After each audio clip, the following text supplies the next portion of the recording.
അതുപോലെ തന്നെ ഒരു എക്സാം ക്രാക്ക് ചെയ്യണം, ആ ഒരു സ്വപ്നങ്ങൾ കണ്ട് അത് അച്ചീവ് ചെയ്ത് കഴിയുമ്പം ഉള്ള ലൈഫ് ഭയങ്കര ഡിഫറെൻ്റ് ആണ്. അപ്പോൾ ആ ഒരു ഹാപ്പിനെസ് ഇവരുടെ എല്ലാവരും മുഖത്ത് നമുക്ക് കാണാനായിട്ട് പറ്റുന്നുണ്ട്.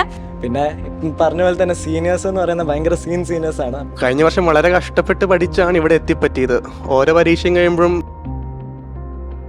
ലൈക്ക് എൻ്റെ സാഹചര്യം, ഞാൻ ഏത് ഒരു അറ്റ്മോസ്ഫിയറിലാണ് പഠിക്കുന്നത്, അതൊക്കെ കൂടുതലും എൻ്റെ പാരൻസിനെക്കാട്ടിലും ഒരു പക്ഷേ മനസ്സിലാക്കുന്ന മിസ്സായിരുന്നു. പിന്നെ നമ്മൾ ഫ്യൂച്ചറിൽ തെറ്റിക്കാൻ ഏറ്റവും കൂടുതൽ ടെൻഡൻസി ഉള്ളത് നമ്മൾ ഓൾറെഡി തെറ്റിച്ച കാര്യങ്ങൾ മാത്രമാണ്. ഇപ്പം ബേസിക്കലി ഇതെന്ന് പറയുമ്പോൾ whole trust the process thing ആണ്. നമ്മളിങ്ങനെ വർക്ക് ചെയ്ത് പോകും. അവസാനം ആകുമ്പോൾ നീറ്റ് ആകുമ്പോൾ നമ്മൾ വിശ്വസിക്കണം. അവര് ബേസിക്കലി നമ്മൾ അതിനെ ഓവർകം ചെയ്യാനുള്ള വഴി. കാരണം ഈ ഒരു എക്സാം കൊണ്ട് ഒരു എക്സാമിന് നമ്മൾ മാർക്ക് കുറഞ്ഞു, സോ ആ ഒരു എക്സാമിന് മാർക്ക് കുറഞ്ഞെന്ന് വെച്ചാൽ ഇറ്റ് ഡസൻ ഡിറ്റർമൈൻ നമ്മുടെ നീറ്റിന്റെ റിസൾട്ട്. യൂഷ്വലി ഫസ്റ്റ് ഇയേഴ്സിന് അങ്ങനെ ചാൻസ് കിട്ടാറുള്ളതല്ല, പക്ഷെ ഞങ്ങൾക്ക് ഈ KMC ബാച്ചുകാർക്ക് അതിന് ഒരു ചാൻസ് കിട്ടി.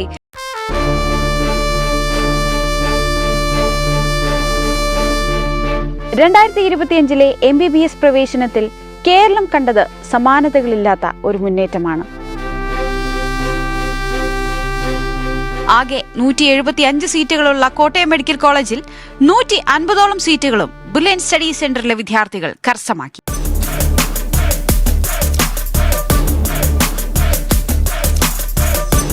അതെ, കോട്ടയം മെഡിക്കൽ കോളേജിലെ 90% ഇന്ന് ബുള്ളന്റിലെ വിദ്യാർത്ഥികളാണ്. നീറ്റ് പരീക്ഷയ്ക്ക് ഇനി വളരെ കുറച്ച് ദിവസങ്ങൾ മാത്രമാണുള്ളത്.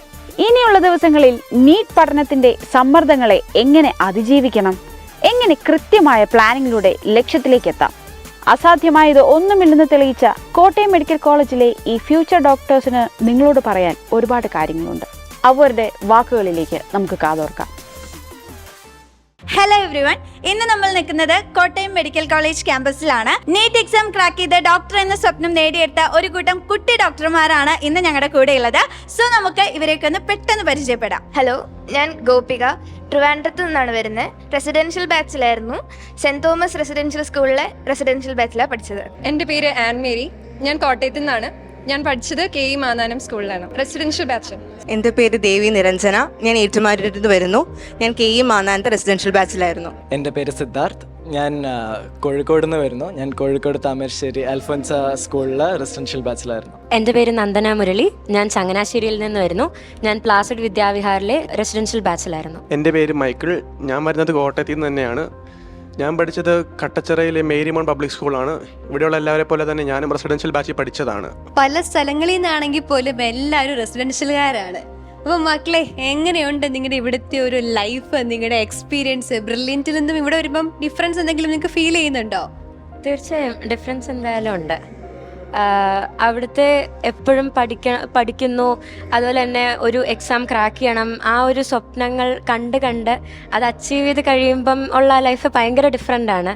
വിചാരിച്ചിരുന്നതിൽ നിന്നും ഒത്തിരി അധികം കാര്യങ്ങളാണ് ഇവിടെ വന്നപ്പം കണ്ടത്. നമ്മളിവിടെ വന്നപ്പോഴത്തേക്കിന് ഇവരുടെ ഈ പ്രൗഡായിട്ട് നിൽക്കുമ്പോൾ തന്നെ കാണുമ്പോൾ ഭയങ്കര സന്തോഷമാണ്. കാര്യം നമ്മൾ കഴിഞ്ഞ വർഷം നമ്മൾ കാണുന്നതാണ് ഈ കുട്ടികളുടെയൊക്കെ സ്ട്രഗിൾസ്. അപ്പം അതെല്ലാം അച്ചീവ് ചെയ്തിട്ടാണ് അവരിവിടെ നിൽക്കുക. അപ്പം നിങ്ങൾക്ക് ആ ഒരു പ്രൗഡ് ഫീൽ ഉണ്ടാവും? ധാരാളമുണ്ട്. കഴിഞ്ഞ വർഷം വളരെ കഷ്ടപ്പെട്ട് പഠിച്ചാണ് ഇവിടെ എത്തിപ്പറ്റിയത്. ഓരോ പരീക്ഷയും കഴിയുമ്പോഴും മിക്കവാറും നീറ്റ് പൊട്ടുമെന്ന് വിചാരിച്ചാണ് പാസ്സായത്. അത് അവസാനം അപ്പോൾ ഈ അവസ്ഥയിൽ ഇവിടെ എത്തിയിരിക്കുന്നത് വളരെ സന്തോഷം മാത്രമേ ഉള്ളൂ. അപ്പോൾ എന്തായാലും ഇപ്പോൾ നിങ്ങൾ എല്ലാവരും ആഗ്രഹിച്ച പോലെ തന്നെ KMCയിൽ എത്തിപ്പെട്ടു അല്ലേ? അപ്പോൾ ഈ KMCയിലെ ലൈഫിനെ കുറിച്ചൊന്ന് എങ്ങനെയുണ്ട്, ഇവിടുത്തെ കാര്യങ്ങളൊക്കെ എങ്ങനെയുണ്ടെന്നൊന്ന് വേഗം ഒന്ന് പറഞ്ഞേ. KMC ലൈഫ് എന്ന് പറഞ്ഞാൽ വളരെ ഫണ്ണായിട്ടുള്ള ലൈഫാണ്. വളരെ ഓപ്പൺ ആയിട്ടുള്ള ഒരു കോളേജാണ്. അപ്പം നമുക്ക് എന്ത് ചെയ്യാൻ വേണ്ടിയിട്ടുള്ളൊരു ഫ്രീഡം ഇവിടെ ഉണ്ട്. പിന്നെ പറഞ്ഞ പോലെ തന്നെ സീനിയേഴ്സ് എന്ന് പറയുന്നത് ഭയങ്കര സീനിയേഴ്സ് ആണ്. അപ്പം നമുക്ക് എന്ത് ആവശ്യം ഉണ്ടെങ്കിലും എങ്ങനെ ആയാലും അവർ സപ്പോർട്ട് ചെയ്യാൻ വേണ്ടിയിട്ട് മാക്സിമം ട്രൈ ചെയ്യും. പിന്നെ അക്കാഡമിക്കലി ആയിട്ടാണെങ്കിലും നമുക്ക് എന്തെങ്കിലും റിസർച്ച് ഓപ്പർച്യൂണിറ്റി വേണമെങ്കിലോ അല്ലെങ്കിൽ എന്തെങ്കിലും സ്റ്റഡി ചെയ്യാൻ വേണ്ടി കോളേജായിട്ട് തന്നെ കുറേ ഓപ്പർച്യൂണിറ്റീസ് തരും. പിന്നെ അതല്ലാതെ നമുക്ക് ഫർദറായിട്ട് എന്തെങ്കിലും ചെയ്യണമെങ്കിൽ അതിനുവേണ്ടി എല്ലാ സപ്പോർട്ടും ഗൈഡൻസും. പിന്നെ നമുക്ക് ബാച്ചായിട്ട് ഡിവൈഡ് ചെയ്തിട്ട് മെൻറ്റർഷിപ്പ് ഉണ്ട്. എല്ലാ ഡിപ്പാർട്ട്മെൻറ്റിൽ നിന്നും മെൻറ്റേഴ്സിനെ കിട്ടുന്നുണ്ട്. പിന്നെ റുട്ടീനായിട്ടുള്ള ഒരു എക്സ്പോഷർ ഉണ്ട്. ക്ലിനിക്കൽ വിസിറ്റ് ചെയ്യാനുള്ള ഒരു ഫ്രീഡം ഉണ്ട്. അങ്ങനെ എന്തുകൊണ്ടും നന്നായി പോകുന്നു. സ്പോർട്സ് ആയാലും കൾച്ചറൽസ് ആയാലും ആക്ടിവിറ്റീസ് ആയാലും എന്നും പ്രോഗ്രാമാണ്. പഠിക്കാൻ പോലും സമയമില്ല, എപ്പോഴും പ്രോഗ്രാം ഇപ്പം. അപ്പം അതുപോലെ വളരെ ഫണ്ണായിട്ടുള്ള ലൈഫാണ്. അപ്പം റെസിഡൻഷ്യൽ ബാച്ചിൽ 2 കൊല്ലം നിന്നതിൻ്റെ ആ ഒരു സങ്കടം ഇല്ല, വളരെ ഹാപ്പിയാണ്.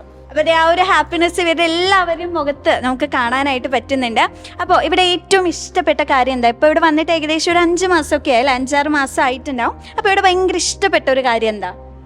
ഒബ്വിയസ്ലി മുമ്പത്തെ എല്ലാവരും പറയുന്നത് ഇവിടുത്തെ സീനിയേഴ്സ് തന്നെയാണ്. എല്ലാത്തിനും സപ്പോർട്ട് ചെയ്യുന്ന സീനിയേഴ്സ്. ഈവൻ എന്തായിക്കോട്ടെ, കൾച്ചറൽസ് ആയിക്കോട്ടെ, സ്പോർട്സ് ആയിക്കോട്ടെ, എഡ്യൂക്കേഷൻ ആയിക്കോട്ടെ, നമ്മുടെ കൂടെ എല്ലാത്തിനും കൂടെ നിന്ന് സപ്പോർട്ട് ചെയ്യുന്ന സീനിയേഴ്സ് തന്നെയാണ് എനിക്ക് ഏറ്റവും ഫേവറേറ്റ്. പിന്നെ ടീച്ചേഴ്സ്, അവരും നമ്മളെ എല്ലാത്തിനും സപ്പോർട്ട് ചെയ്യുന്നുണ്ട്. ആൻഡ് ഫ്രണ്ട്സ് എപ്പോഴും എല്ലാം നമ്മുടെ ഡേ ടു ഡേ സ്ട്രെസ് മാറ്റാനും എല്ലാം സ്ട്രെസ് ലിവേഴ്സ് എല്ലാം അവരാണ്. പിന്നെ ഒബ്വിയസ്ലി ഓക്കെ, അപ്പോൾ നമുക്കിപ്പം ഫെബ്രുവരി മന്ത് ആയിട്ടുണ്ട്. അതായത് ഈ ഒരു ടൈമിൽ നമ്മുടെ ബ്രില്യൻറ്റിൽ മോഡൽ എക്സാംസ് ഒക്കെ നടന്നുകൊണ്ടിരിക്കുകയാണ്. അപ്പം നമ്മുടെ കുട്ടികൾ നമ്മളോട് ചോദിക്കാറുണ്ട്, മിസ്സേ ഇങ്ങനെയൊക്കെ മാർക്ക് വാങ്ങിയാൽ ഓക്കെ ആണോ, കൂടിയാൽ കുറഞ്ഞാൽ എന്തെങ്കിലുമൊക്കെ പ്രശ്നമുണ്ടോ എന്നൊക്കെ. അപ്പം നമ്മളൊരു അഡ്വൈസ് കൊടുക്കും. എനിക്ക് തോന്നുന്നേ നമ്മൾ അഡ്വൈസ് കൊടുക്കുന്നതിനേക്കാളും അതൊക്കെ തരണം ചെയ്ത് നിൽക്കുന്നവരാണ് ഇവരുടെ ഒരു അഡ്വൈസ് അല്ലെങ്കിൽ നിങ്ങൾക്കൊരു സക്സസ് മന്ത്ര അങ്ങനെ എന്തെങ്കിലും പറഞ്ഞു കൊടുക്കാൻ പറ്റുമോ? എനിക്ക് ഫെബ്രുവരി ജാനുവരി വരെ മോഡൽസിന് അത്ര നല്ല മാർക്കൊന്നും ഇല്ലായിരുന്നു. ഓരോ എക്സാം കഴിയും, അതിന് മാർക്ക് കുറയുമ്പം ഞാൻ അയ്യോ മാർക്ക് കുറഞ്ഞു എന്നും പറഞ്ഞ് അതിൻ്റെ വിഷമത്തിൽ അടുത്ത എക്സാമിന് അതിലും മാർക്ക് കുറയും. പക്ഷേ ഒരു എക്സാം കഴിയുമ്പം എനിക്ക് ഏറ്റവും യൂസ്ഫുൾ ആയിട്ട് തോന്നിയൊരു കാര്യം, ഒരു എക്സാം കഴിയുമ്പം അതിൽ തെറ്റ് വന്ന കാര്യങ്ങൾ മാത്രം നോട്ട് ഡൗൺ ചെയ്ത് അത് തന്നെയും പിന്നെ റിവൈസ് ചെയ്തുകൊണ്ടിരിക്കുമ്പം പിന്നെ നമ്മൾ ഫ്യൂച്ചറിൽ തെറ്റിക്കാൻ ഏറ്റവും കൂടുതൽ ടെൻഡൻസി ഉള്ളത് നമ്മൾ ഓൾറെഡി തെറ്റിച്ച കാര്യങ്ങൾ മാത്രമാണ്. അതുകൊണ്ട് ആ ഒരു ഫെബ്രുവരി തൊട്ടുള്ള മോഡൽ എക്സാംസ് എല്ലാം ഞാൻ ഇതുപോലെ എക്സാം കഴിഞ്ഞ അന്ന് ഈവനിങ് തന്നെ മറ്റേ ഡിസ്കഷൻ അറ്റൻഡ് ചെയ്ത് തെറ്റിയതെല്ലാം നോക്കി ആൻസർ കീ വെച്ച് എഴുതി വെക്കുമായിരുന്നു ഒരു ബുക്കിൽ. ഏറ്റവും ലാസ്റ്റ് നീറ്റിന് മുമ്പ് ഞാൻ ആകെ റെഫർ ചെയ്ത ബുക്ക് എനിക്ക് അതുവരെ തെറ്റിയ ക്വസ്റ്റ്യൻസ് മാത്രമാണ്. അതാണ് എൻ്റെ ഒരു ഏറ്റവും എനിക്ക് ഹെൽപ്ഫുൾ ആയിട്ട് തോന്നിയൊരു കാര്യം അതായിരുന്നു. അപ്പം നിങ്ങളുടെ അനിയന്മാർക്കും അനിയത്തിമാർക്കും എന്തെങ്കിലും ഒരു അഡ്വൈസ് അല്ലെങ്കിൽ ഒരു വിഷ് അങ്ങനെ എന്തെങ്കിലും പറയാനുണ്ടോ? ഇപ്പോൾ ആദ്യമായിട്ട് തന്നെ പറയാനുള്ള കാര്യം എന്ന് പറഞ്ഞാൽ സ്ട്രെസ് അടിക്കാതെ പരീക്ഷയ്ക്ക് പഠിച്ച് പാസ്സാകാൻ നോക്കണം. തുടക്കത്തിൽ അത്രയും നല്ല മാർക്കൊന്നും കാണത്തില്ല, ചിലത് കുറച്ചൊക്കെ ഒന്ന് കുറഞ്ഞ് 500, 400, 300 ആയേക്കും. പക്ഷെ എന്നാലും ഓരോ തവണ പരീക്ഷ കഴിയുന്നതനുസരിച്ച് നേരത്തെ നന്ദന പറഞ്ഞതുപോലെ ഗിവ് അപ്പ് ചെയ്യാൻ പാടില്ല അല്ലേ? എവിടെയാണ് തെറ്റിയെന്ന് കണ്ടുപിടിച്ചിട്ട് അവിടെ നമ്മൾ എക്സ്ട്രാ ഫോക്കസ് ചെയ്തിട്ട് അത് പഠിച്ച് നമ്മൾ പാസ്സാകാൻ നോക്കണം. അപ്പോൾ ഇവർ ഓൾറെഡി പറഞ്ഞു ഇവർക്ക് സ്ട്രെസ് ആവും. അപ്പോൾ സ്ട്രെസ് ആവുന്ന സമയത്ത് മാർക്കൊക്കെ കുറഞ്ഞു പോകാറുണ്ട്. അപ്പോൾ അത് ആലോചിച്ചുകൊണ്ടിരുന്ന് കഴിഞ്ഞ് കഴിഞ്ഞാൽ അടുത്ത എക്സാമിനും സ്വാഭാവികമായിട്ടും മാർക്ക് കുറയാണ് ചെയ്യുന്നതെന്നൊക്കെ ഇവർ പറഞ്ഞു അല്ലേ. അപ്പോൾ ഇങ്ങനെ നിങ്ങൾക്ക് സ്ട്രെസ്സൊക്കെ വരുന്ന സമയത്ത് അത് ഓവർകം ചെയ്യാനായിട്ട് എന്താണ് ചെയ്യാറുള്ളത്? ഞാൻ ബേസിക്കലി ഇങ്ങനെ പെട്ടെന്ന് സ്ട്രെസ്ഡ് ആവുന്ന എസ്പെഷ്യലി എക്സാംസിനൊക്കെ മാർക്ക് പറയുമ്പം എനിക്ക് ഭയങ്കര വിഷമമാവാറുണ്ട്. അപ്പം യൂഷ്വലി ഞാൻ ചെയ്യുന്നത് എനിക്ക് എൻ്റെ ക്ലാസ് ടീച്ചർ ഉണ്ടായിരുന്നു, മീക്കിൾ മാഡം. സോ മാഡത്തിൻ്റെ അടുത്ത് ഞാൻ പോയി എനിക്ക് വിഷമം ഉണ്ടെങ്കിലും ഞാൻ പറയും, പിന്നെ പേരൻസിനോട് പറയും. പക്ഷേ ലൈക്ക് എൻ്റെ സാഹചര്യം, ഞാൻ ഏത് ഒരു അറ്റ്മോസ്ഫിയറിലാണ് പഠിക്കുന്നത്, അതൊക്കെ കൂടുതലും എൻ്റെ പേരൻസിനെക്കാട്ടിലും ഒരു പക്ഷേ മനസ്സിലാക്കുന്ന മിസ്സായിരുന്നു. മാഡം ഉണ്ടായിരുന്നു, പിന്നെ ഞങ്ങളുടെ സെൻറ്റർ കോർഡിനേറ്റർ ബിജു സാറും ഉണ്ടായിരുന്നു. സോ അവരുടെ അടുത്ത് ഞാൻ എൻ്റെ വിഷമം പോയി പറയുമ്പം അവർ ബേസിക്കലി നമ്മൾ അതിനെ ഓവർകം ചെയ്യാനുള്ള വഴി. കാരണം ഈ ഒരു എക്സാം കൊണ്ട് ഒരു എക്സാമിന് നമ്മൾ മാർക്ക് കുറഞ്ഞു. സോ ആ ഒരു എക്സാമിന് മാർക്ക് കുറഞ്ഞെന്ന് വെച്ചാൽ ഇറ്റ് ഡസൻറ്റ് ഡിറ്റർമൈൻ നമ്മുടെ നീറ്റിൻ്റെ റിസൾട്ട്. സോ അതിനെ എങ്ങനെയാണ് നമുക്കുണ്ടായ വിഷമത്തെ ഓവർകം ചെയ്യാൻ അതിൽ റിയലി എന്നെ വളരെ രീതിയിൽ സപ്പോർട്ട് ചെയ്തിരുന്നു. സ്ട്രെസ് എന്ന് പറയുമ്പം ഈ ഒരു പ്രോസസ്സിൽ ഭയങ്കര കോമൺ ആയിട്ടുള്ളൊരു കാര്യമാണ്. എൻ്റെ ഒരു കോൺസെപ്റ്റ് എന്ന് പറയുമ്പം നമ്മൾ ഹാർഡ് വർക്ക് ചെയ്ത് കഴിഞ്ഞാൽ അതിൻ്റെ റിസൾട്ട് എപ്പോഴാണെങ്കിലും നമുക്കത് കിട്ടുന്നതായിരിക്കും. അപ്പം ഇന്ന് ഞാനിപ്പം നല്ലപോലെ പഠിച്ചിട്ട് എഴുതി, അടുത്ത ദിവസം പോയപ്പോൾ മാർക്ക് കുറഞ്ഞു എന്നും പറഞ്ഞ് വിഷമിച്ചിരുന്നിട്ട് കാര്യമില്ല. ഇപ്പം ബേസിക്കലി ഇതെന്ന് പറയുമ്പോൾ whole trust the process thing ആണ്. നമ്മളിങ്ങനെ വർക്ക് ചെയ്ത് പോകും. അവസാനമാകുമ്പോൾ നീറ്റാകുമ്പോൾ നമ്മൾ വിശ്വസിക്കണം കിട്ടും. നമുക്ക് അന്നത്തെ ആ ഒരു ദിവസത്തെ ഒരു എന്താ പറയുക, എല്ലാം ആ ഒരു ദിവസത്തിനെ ഡിപ്പെൻഡ് ചെയ്തായിരിക്കുന്നത്. അപ്പം നമ്മൾ ട്രസ്റ്റ് ചെയ്ത് ഹാർഡ് വർക്ക് ചെയ്യണം. പിന്നെ എല്ലാം ദൈവത്തിൻ്റെ കയ്യിലും കുറേ ഫാക്ടേഴ്സ് അങ്ങനത്തെ ഉണ്ട്. അപ്പോൾ അങ്ങനെ അപ്പം നമ്മുടെ അടുത്ത് വരുന്ന കുട്ടികളോടും നമ്മളെപ്പോഴും പറയാറുള്ള ഒരു കാര്യം തന്നെയാണ് ഇവരും പറഞ്ഞത്. ഒരു ദിവസം എക്സാമിന് മാർക്ക് പറഞ്ഞു കഴിഞ്ഞാൽ നമ്മൾ അത് ആലോചിച്ച് വിഷമിച്ചിരുന്നിട്ട് കാര്യമില്ല. ഈ പറഞ്ഞ പോലെ ട്രസ്റ്റ് ദ പ്രോസസ്. നമ്മൾ മുന്നോട്ട് പോകും തോറും നമുക്ക് എന്തായാലും ഇമ്പ്രൂവ് ചെയ്യാനായിട്ട് പറ്റും അല്ലേ. അപ്പോൾ എന്തായാലും പഠിക്കുന്ന സമയത്ത് നിങ്ങൾക്ക് ചില സബ്ജക്റ്റുകൾ ഭയങ്കര ബുദ്ധിമുട്ടായിരിക്കും, ചിലത് ഭയങ്കര ഈസി ആയിരിക്കും. അപ്പോൾ ഏതായിരുന്നു അങ്ങനെ കുറച്ച് ബുദ്ധിമുട്ടായിട്ടും അല്ലെങ്കിൽ ഈസി ആയിട്ടൊക്കെ തോന്നിയ സബ്ജക്റ്റ് ഏതൊക്കെയായിരുന്നു? എനിക്ക് പേഴ്സണലി ഫീൽ ചെയ്തിട്ടുള്ളത് ഫിസിക്സ് എനിക്ക് ഭയങ്കര ഡിഫിക്കൽട്ടായിരുന്നു. At the same time chemistry എനിക്ക് നല്ല എളുപ്പമായിരുന്നു. എനിക്ക് ഇവൻ പക്ഷേ എത്ര പാടായിരുന്നെങ്കിലും ഫിസിക്സിനകത്ത് ഞാൻ ഏറ്റവും കൂടുതൽ ടൈം സ്പെൻഡ് ചെയ്തുകൊണ്ടിരുന്നത്. അതെനിക്ക് ഒരു റിഗ്രറ്റും ഇല്ല അതിന്, ബിക്കോസ് അതിനെ ഹെൽപ്പ് ചെയ്തിട്ടേ ഉള്ളൂ. നമുക്ക് ഏതാണ് ഡിഫിക്കൽട്ട് അതിനകത്ത് കൂടുതൽ ടൈം സ്പെൻഡ് ചെയ്ത് നമ്മൾ അതിനെ മാക്സിമം ഈസി ആക്കാൻ നോക്കുക. അല്ലാതെ ഈസി ആയിട്ടുള്ള സബ്ജക്റ്റിന് കൂടുതൽ സ്പെൻഡ് ചെയ്തിട്ട് അതിന് മാർക്ക് കൂടി ഒരെണ്ണത്തിന് മാർക്ക് കുറഞ്ഞെന്ന് പറഞ്ഞ് കാര്യമില്ല. അതല്ല നീറ്റ്. സോ അങ്ങനെ തന്നെ ഏറ്റവും കൂടുതൽ ഞാൻ ചെയ്തിട്ടുള്ളത് ഫിസിക്സ് ആണ്. പിന്നെ ബയോളജി കുഴപ്പമില്ലായിരുന്നു, but chemistry was more easy for me. അപ്പം നമ്മുടെ ബ്രില്യൻറ്റിൽ നിങ്ങൾ അത്യാവശ്യം നല്ല എഫേർട്ട് ഇട്ടിട്ടാണ് ഇവിടെ എത്തിയത് അല്ലേ? ആ ഒരു എഫേർട്ട് ഇവിടെ നിങ്ങൾക്ക് എത്രത്തോളം ഹെൽപ്ഫുൾ ആയിട്ട് തോന്നിയിട്ടുണ്ട്? ഇവിടെ വന്നു കഴിഞ്ഞിട്ട് ഈ 2 വർഷം കാര്യമായിട്ട് കൾച്ചറൽസിനൊന്നും ഇറങ്ങാൻ പറ്റിയിട്ടില്ല. സ്പോർട്സ് ആണെങ്കിലും ആർട്സ് ആണെങ്കിലും പഠിത്തത്തിൻ്റെ പേരിൽ ഓൾമോസ്റ്റ് എല്ലാം മാറ്റി വെച്ചിട്ട് തന്നെയാണ് എല്ലാ റെസിഡൻഷ്യലുകാരും പഠിച്ചിരിക്കുന്നത്. പക്ഷെ ഇവിടെ വന്നു കഴിഞ്ഞപ്പം വീക്ക്ലി തന്നെ എല്ലാ ആഴ്ചയും ഒരു പ്രോഗ്രാം കാണും. അതുപോലെ തന്നെ ഞങ്ങൾ വന്നപ്പോൾ ഇവിടെ സെൻട്രൽ സോൺ ഉണ്ടായിരുന്നു. അതിന് പാർട്ടിസിപ്പേറ്റ് ചെയ്യാൻ കുറേ ഫസ്റ്റ് ഇയേഴ്സിന് പറ്റി. യൂഷ്വലി ഫസ്റ്റ് ഇയേഴ്സിന് അങ്ങനെ ചാൻസ് കിട്ടാറുള്ളതല്ല. പക്ഷെ ഞങ്ങൾക്ക് ഈ KMC ബാച്ചുകാർക്ക് അതിന് ഒരു ചാൻസ് കിട്ടി. പിന്നെ ഇതുപോലെ തന്നെ ഒരു കോൺഫറൻസ് സ്റ്റുഡൻസ് ഉള്ളി കോൺക്ലേവ് ആണ് ലാസ്റ്റ് വീക്കും ഈ വീക്കുമായിട്ട് KMCയിൽ നടന്നത്. അതിലും ഞങ്ങൾക്ക് പാർട്ടിസിപ്പേറ്റ് ചെയ്യാനൊരു ചാൻസ് കിട്ടി.